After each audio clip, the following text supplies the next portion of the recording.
الله معكم أحبائي. آخر تطورات الحرب بين روسيا وأوكرانيا حتى صباح 16 من يناير، لدينا الكثير من التطورات الهامة. استطاعت القوات الروسية التقدم في عدد من النقاط، والأمر البارز الآخر أحبائي هو تقدم القوات الأوكرانية في اتجاه أفدييفكا. سأبدأ مباشرة من الجبهات، من الخطوط الأمامية، لذلك أتمنى أن لا تنسوا الانضمام إلى القناة وطبعا مشاركة الفيديو. في اتجاه محور دونيتسك في جنوبي نوفوميخايليفكا، تحديدا شمال غرب سولوتكي، استطاعت القوات الروسية في هذه المنطقة مواصلة عملياتها العسكرية وإحراز تقدم وتوسيع السيطرة وتثبيت نقاط جديدة. كما تشاهدون سيطرة القوات الروسية على هذه المنطقة باللون الزهري، وتواصل عمليات تقدمها باتجاه الطريق الرئيسي الذي يربط فوديان بأوغليدار بكوستانتينيفكا. تحاول القوات الروسية الوصول إلى هذا الطريق، وكما تلاحظون تقترب أكثر فأكثر يوما بعد يوم من هدفها.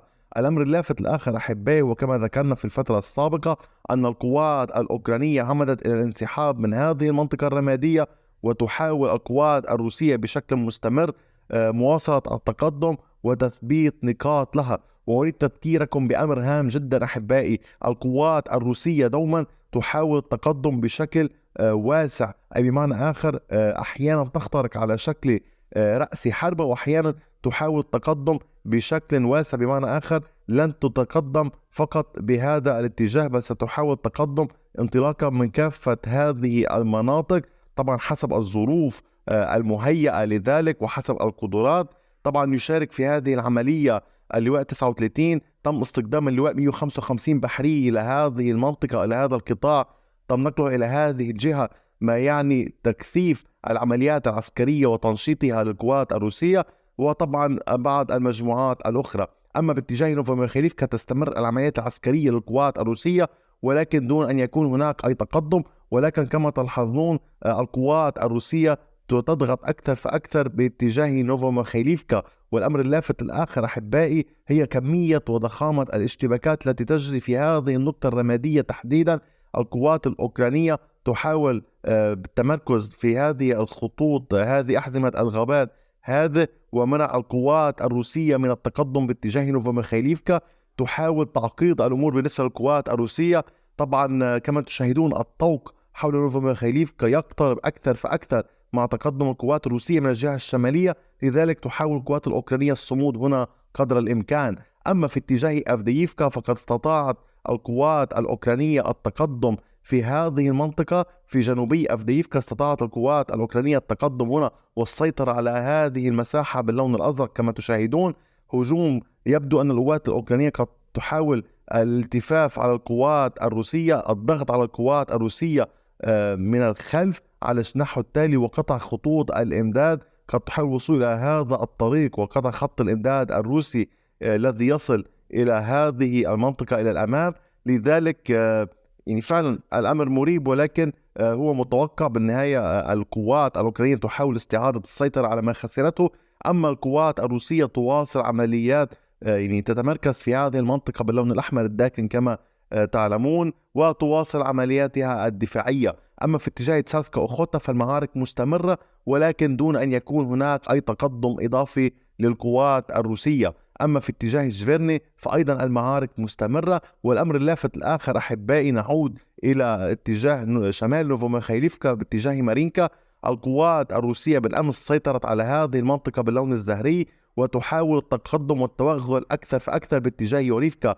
تحاول القوات الروسية الإطباق على يوريفكا، السيطرة عليها، ما سيسهل من عملياتها العسكرية للوصول إلى كوراخوفي. كوراخوفي تعتبر عقدة إمداد هامة للقوات المسلحة الأوكرانية وإرسال السلاح، لذلك تحاول القوات الروسية الوصول إليها والسيطرة عليها. أما في اتجاه أحبائي بخمود سأتحدث عنه لاحقا. سأتحدث عن شمال قطاع بخمود باتجاه سيفيرسك وكريمينا. استطاعت القوات الروسية التقدم في منطقة بيلوريفكا. قلت لكم بالأمس أن هناك هجوم تحديدا هجومين للقوات الروسية والأوكرانية. القوات الأوكرانية تحاول التقدم باتجاه تشيبيليفكا، والقوات الروسية تحاول التقدم هنا.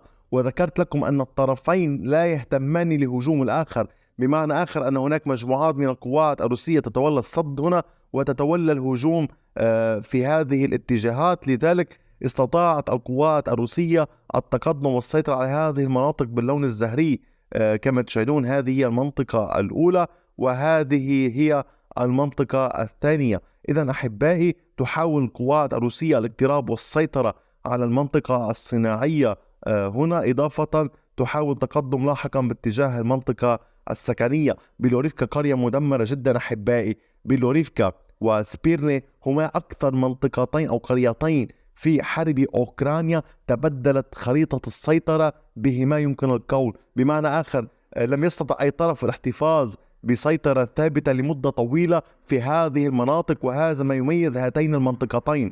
بالأمس سيطرت القوات الأوكرانية على جزء من سبيرني، استعادت السيطرة وتثبيت مواقع لها في سبيرني، واليوم القوات الروسية تواصل عمليات التقدم في اتجاه بيلوريفكا. التقدم الروسي لم يقتصر فقط على بيلوريفكا، أيضا كان هناك تقدم للقوات الروسية في اتجاه غابات كريمينا. فعلا هنا المعارك معقدة، المعارك عنيفة.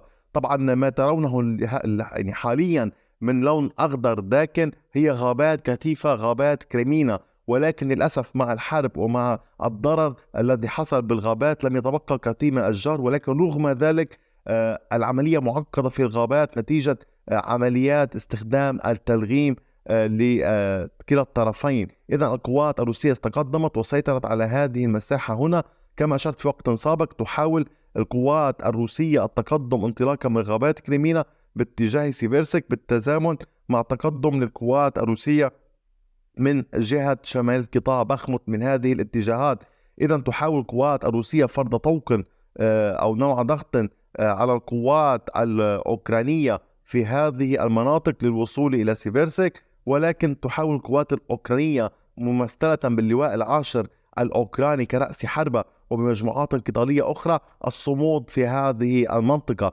أمر إضافي آخر أحبائي، المعارك مستمرة باتجاه محيط مدينة بخموت، تحديدا باتجاه إيفانيفسكي تخاض أعنف الاشتباكات بين القوات الروسية والقوات الأوكرانية. تسعى القوات الروسية للوصول إلى إيفانيفسكي انطلاقا من عدة اتجاهات من الجهة الشرقية والجهة الجنوبية، ولكن تحاول القوات الأوكرانية الحفاظ على وجودها والدفاع عن إيفانيفسكي. تحاول القوات الأوكرانية الصمود في إيفانيفسكي وهذه الضاحية، وطبعا جزء من بودانيفكا وكالينينا، وطبعا يوريفكا، لمنع وصول القوات الروسية إلى تشازيفيار. إذن نحن أمام معركة كبرى، معركة ضخمة.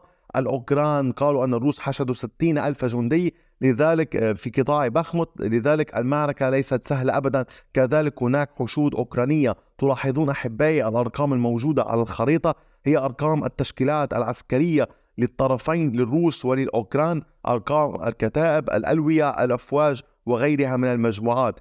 إذا فيما يتعلق باتجاه كليشيفكا تستمر المعارك بين القوات الروسية والقوات الأوكرانية، ولكن ليس هناك أي تقدم. الأمر اللافت الآخر أحبائي هو في اتجاه كوبيانسك. كان هناك معارك ضخمة وشرسة جدا بين القوات الروسية والقوات الأوكرانية في اتجاه كسيليفكا تحديدا. نحن نتحدث ربما عن إعادة تفعيل هجوم روسي باتجاه كسيليفكا. طبعا الهدف الروسي في هذه المنطقة واضح سبق وذكرته، هو الوصول إلى هذا الطريق الرئيسي الذي يربط محور كريمينا بزفاتوفو بكوبيانسك لقطع الإمدادات الأوكرانية، إضافة السيطرة على خط سكك الحديدية هذا كما تشاهدون الذي يصل إلى كوبيانسك.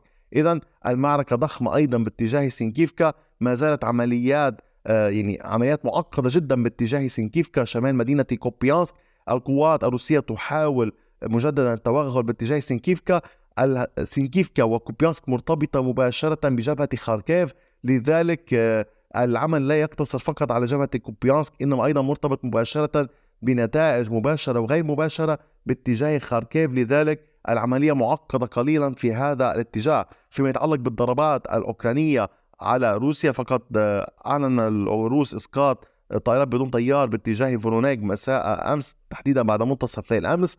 أما فيما يتعلق ببقية الجبهات تحديدا في جبهات زابوروجي، العملية العسكرية الروسية متواصلة وضغط كبير من قبل القوات الروسية في عدة اتجاهات روبوتيني ومحيط فيربوفي. أما في خيرسون فلا تغييرات في خريطة السيطرة. تحاول القوات الأوكرانية الاحتفاظ بموطئ القدم الذي حصلت عليه في كرينكي، وتحاول الروس التخلص من الأوكران في هذه النقطة.